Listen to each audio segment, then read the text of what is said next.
what is the secret for three guys in zztop? And we've been at this, we being zztop, Dusty Hill, Frank Beard, Billy F. Gibbons. Straight ahead, the direct answer is in two simple words. They were three bearded men who emerged from Texas, carrying with them a brand of blues rock heavy with dust and grit, rough, growling, yet strangely irresistible.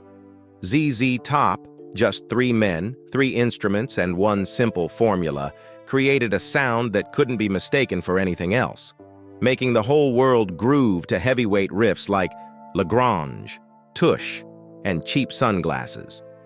They didn't need many words, just long beards, spinning guitars, a vintage car named Eliminator, and a southern kind of silence that turned every MTV music video into an icon. Throughout the 1980s, they made the image of a Texas band effortlessly cool, Gibbons and Hill with their endless beards. Beard, ironically, was the only one without a beard, despite his name. They entered the Rock and Roll Hall of Fame as legends, simple, no gimmicks, no scandals, or at least that's what the public saw. Because behind the half-century of glory was a string of quiet tragedies that few ever knew. A band that started out by pretending to be someone else. Wounds from accidents, guns and drugs, painful falls, physical and emotional, and finally, a sudden, chilling death, not on stage, but in sleep. zztop wasn't just about music. They were a symbol of enduring life, but also a reminder that even symbols can unravel from within. Before zztop was born, Billy Gibbons was already a real-life dreamer, long-haired, guitar in hand, and obsessed with the psychedelic music sweeping across America. His first band, the Moving Sidewalks, was once considered Houston's great hope. They didn't just release a beloved single in Texas, they earned a rare honor, opening for Jimi Hendrix during some of his earliest U.S. shows. But the dream faded fast. In 1968, they completed their debut album, Flash, but the label refused to release it. By the time it finally came out in late 1969, the psychedelic era had already faded. Two members were drafted, and the Vietnam War abruptly ended all plans. Moving Sidewalks disbanded, leaving behind a trail of regret. Meanwhile, from a different corner, Frank Beard and Dusty Hill, two musicians from Dallas, were making ends meet in a far less glamorous way by joining a fake band. In 1969, when Time of the Season by the Zombies unexpectedly became a massive hit in the U.S., a booking company called Delta Promotions assembled two fake Zombies groups to tour the country. Hill and Beard were part of the deception, performing under false names, impersonating the real band, tricking American audiences into seeing the Zombies with faces no one recognized. Hill would later say with a bitter laugh, "That was the 60s for you." The scam was eventually exposed, but the puzzle pieces of a real band had begun to fall into place. When Gibbons decided to start over, he invited drummer Dan Mitchell from Moving Sidewalks, along with a new face, Lanier Gregg, a keyboard prodigy from Austin. That was the first lineup of zztop, an electric blues project with bigger ambitions. Gregg recorded their first single, Salt Lick, with the group, but musical conflicts soon erupted. Gregg left. A year later, Dusty Hill, the same man who had once faked the Zombies with Frank Beard, joined the band. zztop was officially born. Billy Gibbons on guitar, Dusty Hill on bass, Frank Beard on drums. An unlikely trio. None of them had entered music the traditional way. But they shared something deeper. They had failed, been underestimated, and had nothing left to lose. In the 1970s, zztop quietly rose out of Texas like a strange phenomenon. Three bearded men playing a raw, gritty kind of blues rock that proved unexpectedly captivating. From the Tres Hombres album with the growling, rebellious Grange to the half-live, half-studio Fandango, zztop steadily built their image as the kind of band that was effortlessly cool. They didn't say much, they just played. They didn't chase the audience, The audience came to them. Their commercial peak came in the early 1980s, when MTV turned visuals into marketing power. zztop didn't shy away. They joined the game on their own terms. A hot rod called Eliminator blazing down highways, spinning neon guitars, wild-haired seductive women, and 3 older guys in sunglasses and fairy tale long beards. Eliminator, 1983, exploded worldwide, selling over 10 million copies and turning sharp-dressed man and legs into legends. The new generation might not have understood blues, but they remembered the red car and that piercing guitar sound. But behind the glowing screens, someone was quietly falling apart. Frank Beard, the only member without a beard, was also the only one being consumed by the spotlight. In 1977, he received his first royalty check worth $72,000. He didn't buy a car. He didn't invest. "I spent it all on drugs. Every penny," Beard admitted bluntly in the documentary zztop, that little old band from Texas. Before fame, he had only experimented with LSD. But once the money came in, everything changed. It started as work-related, sleeping pills to get through long shows, but then came heroin. Have you ever done heroin? It's like a vacation for your mind, and I liked it. Heroin turned Beard into someone else. He smoked it, injected it, swallowed it, using it to retreat from the world into himself. Billy Gibbons and Dusty Hill didn't judge. They stayed silent. But eventually, the whole band decided to pause. No announcements, no scandals. zztop vanished from the music scene for nearly 2 years, just to give Beard time to go to rehab and find himself again. When they returned in 1979, they offered no explanations. No one mentioned that Beard had been in rehab, that he'd stayed up for days in a mansion full of cocaine, or that he had once considered giving up both drumming and life. But his drums, tight, powerful, never missing a beat, said everything. He had survived. And Dusty Hill? He wasn't an addict, but he wasn't at peace either. One night on tour in Amsterdam, he and tour manager Pablo Gamboa smoked marijuana in their hotel room. Elwood Francis, their bass tech, pretended to jump out of a 3rd-story window. Dusty and Gamboa rushed to stop him, only to find Elwood hanging outside, gripping the railing and grinning. But that moment, when Dusty thought he was witnessing someone die, haunted him for years. "That was the last time I touched weed," he later said. Not because of morals, but because he couldn't handle the feeling of helplessness, of losing control and being that close to loss. They were a band of survivors, but each of them paid a price, through their bodies, their minds, or a sense of peace they would never reclaim. Success, if it lasts long enough, doesn't just create legends, it also wears down the real people behind those legends. zztop reunited in 1979 with a tougher image and a sound more powerful than ever. But the wounds from Frank Beard's addiction hadn't fully healed. Dusty Hill was carrying silent psychological burdens, and the relentless touring schedule quietly built up into an invisible weight. The band still smiled on stage, but behind the scenes, their bodies had started to betray them, and Dusty Hill was the first to pay the price. In December 1984, Dusty returned home after a show.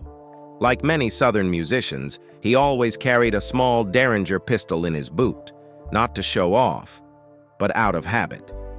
That night, his girlfriend helped him take his boots off. The gun fell, the hammer struck. A quiet bang, and the bullet went straight into Dusty's abdomen. I just thought, damn!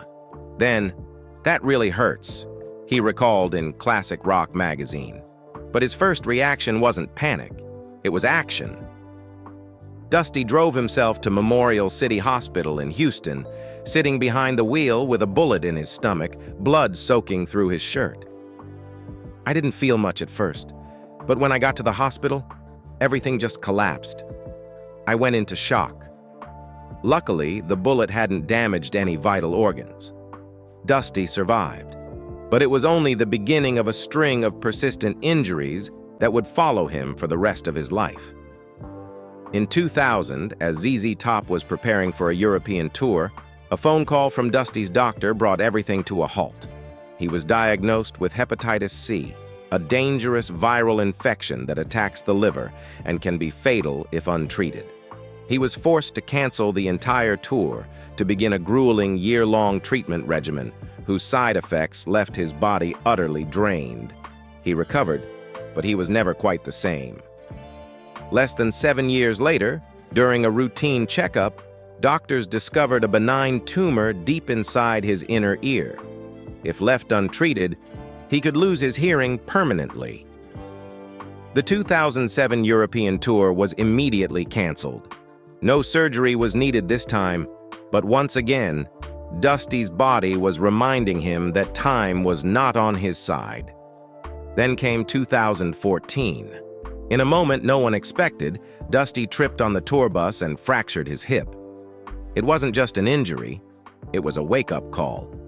He had to undergo a full hip replacement, and the tour with Jeff Beck was cut short. They tried to bounce back, but during a show in Texas in 2016, Dusty fell again, this time backstage, just minutes before the performance. The show was postponed. Loyal fans waited outside the stage, unaware that the artist they adored had collapsed just behind the curtain. In 2017, zztop announced an indefinite break due to an unspecified digestive issue affecting Dusty. Some joked, others speculated. But those on the inside knew his body was refusing to go on. And it wasn't just Dusty. In 2002, Frank Beard, the man who had once survived addiction, had to face death again. Just after arriving in Paris to make up for a previously canceled European tour, he was struck by intense abdominal pain and rushed to the hospital. Diagnosis: acute appendicitis. Emergency surgery that very night saved his life. For the first time in 33 years, zztop took the stage without their classic lineup. The drummer was a fill-in technician. Frank recovered, but the stitches across his stomach were a constant reminder that any tour could be his last. They never publicly complained. There was never a press conference about their health, but their bodies were quietly falling apart, even as they stood on stage, playing music for thousands of fans screaming their names. Throughout more than 5 decades of existence, zztop never changed their official lineup. A rarity not only in rock, but in any genre of music. Billy Gibbons, Dusty Hill, and Frank Beard played together from 1970 until the day Dusty stepped away, not because of conflict, not because of fame, but because his body could no longer endure. The bond between the three wasn't measured by group photos or sweet words on stage. They weren't the type to display affection publicly. They lived quietly, worked independently, and rarely shared their private lives. But through thousands of shows, millions of miles on the road, and countless hours in the studio, they were always there for each other, in place, in time, in sync. Billy Gibbons was the artistic leader. He wrote most of the music, shaped the band's image, and became the public face of zztop. Frank Beard, the only one without a beard, was the most reserved. He battled severe drug addiction, which once forced the entire band to pause for 2 years so he could go to rehab. He kept a low profile, rarely appeared in public, but never left his spot behind the drum kit. Dusty Hill, the bassist, was the quietest of all. He often stood off to the side of the stage, nodded at the right moments, hit every note with precision, and never asked for more spotlight. In interviews, the trio almost never mentioned internal conflicts, not because they never disagreed, but because they never let those disagreements break the structure that had held firm for over 50 years. It was a strange kind of bond, not rooted in traditional friendship, but in unspoken respect. Each man handled his role, never stepped on another's, and was always willing to yield when needed. Dusty Hill was the first to step away, quietly and by choice. In 2021, after years of carrying injuries, from a broken hip and hepatitis C to inner ear tumors and musculoskeletal damage, he decided not to join the band for the first leg of their 50th anniversary tour. According to his wife, Charlene McCrory, Dusty had planned to undergo physical therapy to recover his hip and hoped to rejoin the tour in September. Rather than cancel any dates, he suggested that longtime bass tech Elwood Francis fill in during his absence. It wasn't a sudden decision. It was a quiet preparation, just like everything else he had done throughout his career. Billy Gibbons and Frank Beard agreed. No major announcement, no long-winded press release. The band kept touring, for the first time in over half a century, without the familiar, steady rhythm of Dusty beside Gibbons. No one knew that Dusty would never return. Throughout their career, zztop never had emotional outbursts on stage. They weren't a band of tears or dramatic farewells. But when one of the three quietly stepped away, the emptiness echoed through every note, even if no one ever said a word. Dusty Hill didn't leave zztop with a slammed door or a retirement announcement. He stepped away the same way he had lived, with quiet dignity, without bothering anyone, leaving everything in order behind him. In July 2021, as zztop was in the middle of the first leg of their 50th anniversary tour, Dusty Hill withdrew due to a serious issue with his hip. It wasn't the first time he had been injured, but this time, it was severe enough to force him to return to Texas for treatment. The band didn't cancel the tour. They continued performing with Elwood Francis, their longtime bass technician, filling in on stage. It was a decision Dusty had agreed to and personally requested, according to those close to the band. His wife, Charlene McCrory, revealed that Dusty had planned to begin a new round of physical therapy, using a different method to treat chronic bursitis in his hip, a condition that had caused him long-term pain and made it increasingly difficult to stand and perform for hours at a time. The plan was to return for the second leg of the tour in September, she wrote in a statement on the band's official Facebook page. But just 1 week after stepping away from the tour, Dusty Hill passed away in his sleep at his home in Houston, Texas. On July 28, 2021, the news was confirmed by the remaining two members, Billy Gibbons and Frank Beard, in a brief but heartfelt statement. "We are saddened by the news that our compadre, Dusty Hill, has passed away in his sleep. You will be missed greatly, amigo." Dusty Hill died at the age of 72. No official cause of death was released, and there was no grand funeral. His passing came as gently as the life he had lived, quiet, without noise, without warning. But the impact of that loss left a void that could never be filled, in the lineup and in the soul of zztop. Billy Gibbons and Frank Beard didn't stop the tour. Elwood Francis continued playing in Dusty's place, just as he had wished before he died. But the stage was no longer the same. Standing there, Gibbons now had only a nod to his left, toward the space where a long-bearded man in dark glasses once stood, nodding silently in return. zztop still exists.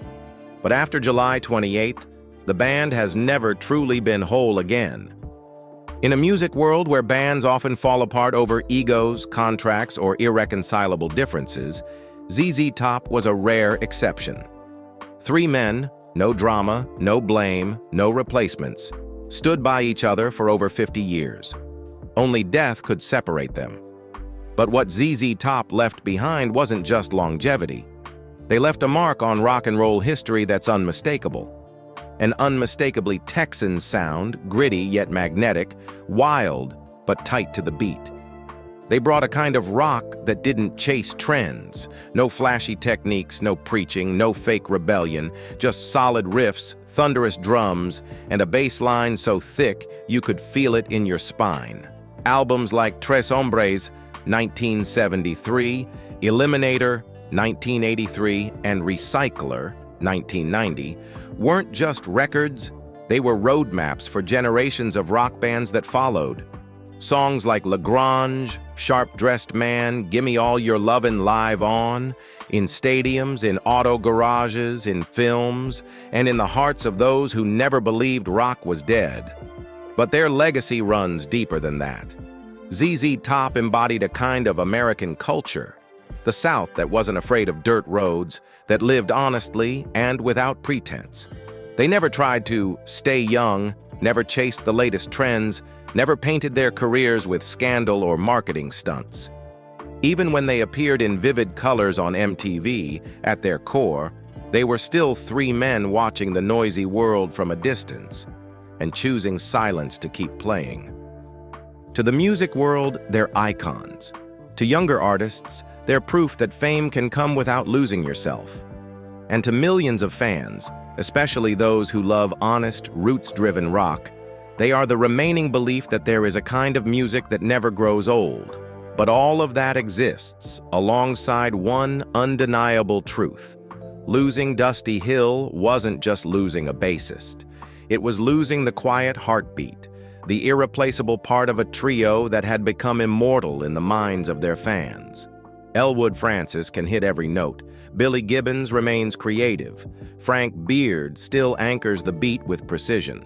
But what Dusty brought, the calm presence, the thick foundational tone, the wordless weight, can't be taught and can't be replaced. That absence isn't often mentioned. It's not in headlines. But those who've followed ZZ Top long enough understand, since the moment Dusty Hill stepped away, the band has never been whole again. They still exist, but a part of their soul is gone. When Dusty Hill passed away in 2021, many believed it would mark the end of ZZ Top. But the band chose not to stop. They continued touring, not to replace what was lost, but to keep it alive in the most faithful way possible, through music, through the stage, and with the very people who knew Dusty best. Elwood Francis, who had long served as the band's bass technician, stepped into the lineup not as a newcomer, but as a natural extension of the band. He didn't try to imitate Dusty. He simply played, as he had quietly watched, learned, and supported for decades. Since 2022, ZZ Top hasn't released a new album, nor have they announced retirement.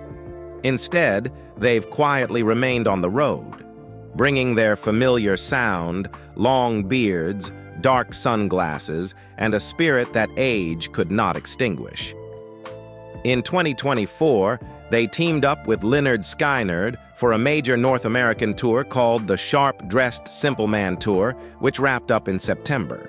Soon after, ZZ Top launched their own Elevation Tour, a concert series stretching into 2025, beginning in major U.S. cities and expanding into Canada, Australia, and New Zealand. In early 2025, the band performed a string of shows across Australia and New Zealand, from Bendigo and Adelaide to Auckland and Wellington. By summer, they returned to Canada and the American West, playing in cities like Calgary, Salt Lake City, and parts of California. These shows continued to draw thousands, many of whom came to witness a piece of living memory, even if only for 90 minutes. Yet amid this journey, the band faced another change. Drummer Frank Beard, the last remaining member of the original trio, took a temporary leave starting in March 2025 for medical treatment. Once again, his substitute was John Douglas, the drum technician who had previously stepped in back in 2002 when Beard underwent emergency appendicitis surgery in Paris. Much like with Dusty, ZZ Top didn't make a spectacle of it. No emotional statements, no tour cancellations. They carried on, not because they didn't feel the loss, but because they believed that music itself was the best way to honor those who had gone and to keep the fire burning for those still here. Now, well into his 70s, Billy Gibbons still wears his dark shades and stands on the left side of the stage with his signature guitar. Frank Beard, if he recovers, will return to the drum kit. And Elwood Francis, the man who once worked behind the scenes, now carries the groove Dusty left behind. No declarations, no claims, just playing, because that's what they've always done and what they've never stopped doing. Today, ZZ Top is no longer a band chasing records or leading trends. They are the living witnesses of an era where rock was born in sweat, gunpowder, thick beards, and unwavering loyalty. The story of ZZ Top has no dramatic climax, no shocking scandals, no multi-million-dollar lawsuits. But it's that very silence that makes their journey all the more remarkable. In a music world that constantly shifts shape, where bands rise and vanish like crashing waves, zztop followed a different path, slow, steady, and unwavering in their identity. They didn't chase the spotlight. They pulled it toward them with solid drum beats, raw guitar riffs, and lyrics so simple they became haunting. From small garages in Texas to grand stages in Europe, from their 1970 tour to their 2025 shows, they never abandoned their audience, even when their bodies broke down, even when their bandmates fell. Losing Dusty Hill wasn't just a shock, it was a turning point after which nothing was ever quite the same. But instead of closing the door on the past, zztop chose to move forward, not to replace, but to preserve. Their music never tried to outdo anyone, it simply endured, consistent and loyal to itself. Today on stage, Elwood Francis plays bass where Dusty once stood. John Douglas is behind the drums, while Frank Beard takes a medical break. Only Billy Gibbons remains in his familiar spot, quiet, resolute, representing a legacy that has lasted more than half a century. zztop may not be the greatest band of all time, but they are one of the truest. And in an age where everything seems replaceable, that truth is priceless.